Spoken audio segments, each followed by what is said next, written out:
Welcome everybody, welcome to Optimal Evolution. My name is Nathan Barna. This is TJ Robinson. What's up, guys? Both coaches here at Optimal Evolution.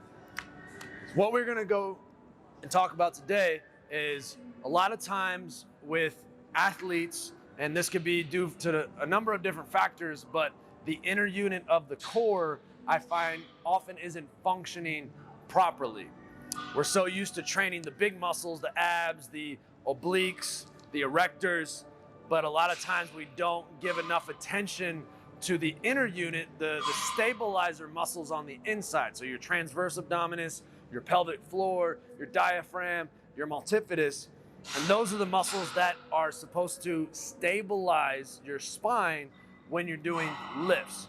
So to demonstrate here, because we did an assessment on TJ and we found that his transverse abdominis actually wasn't functioning at full capacity.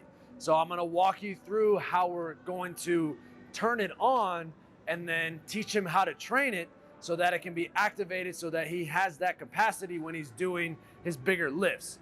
Because if your inner unit isn't functioning properly, then all the big muscles are gonna have to take over and the big muscles get tired really quickly. And then so you just start overworking, and that's what leads to different strains or different injuries or poor performance, or you just feel really tight all the time. So if you go ahead and turn sideways here, so to activate, so we're gonna start this standing up, but to activate the transverse abdominis, ideally we wanna have TJ be able to draw his belly button in like he's making himself skinny. So let's see if he can do this just standing up just by cueing it. So go ahead and draw your belly button in. Okay, so not bad, but you can see how a lot of that came up here and there's not a lot going on down here. So go ahead and try that one more time. Draw in, there you go. So there's a little better there. So a lot of times, and it's not uncommon to kind of have motor amnesia and not even be able to do this. So the regression, what I would have him do next is to put his hands on his knees, kind of in a short stop position. And this just takes a little load off and helps also to give a little proprioceptive feedback because the organs are starting to go into the belly here.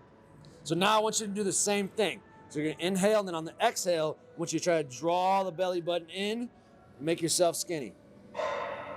So that's a little better. So you see how it's a little easier once you take some pressure off.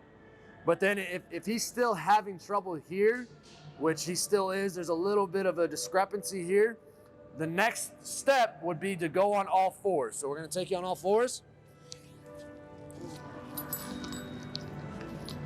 And so we're gonna do the same thing here. He's gonna inhale, and then as he exhales, he's gonna draw the belly button in. Yep.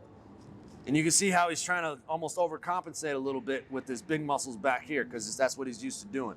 So try to relax up here, try to keep a neutral spine, just the belly button, all the belly button's moving. Yep. There you go.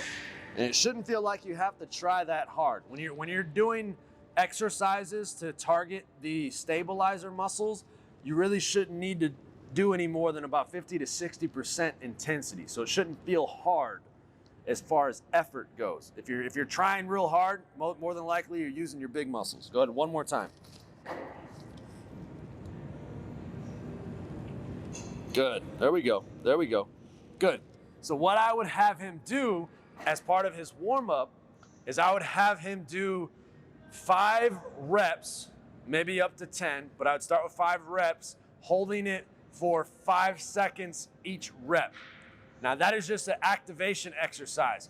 And then when he's done with this workout, because you don't want to tax the stabilizers before you need them during the workout, when he's done with this workout, I would have him do another 2 to 3 sets of 10 reps. Because in order to properly to work the stabilizer muscles, the tonic muscles, slow twitch muscles, they need about 3 to 5 minutes of total time under tension.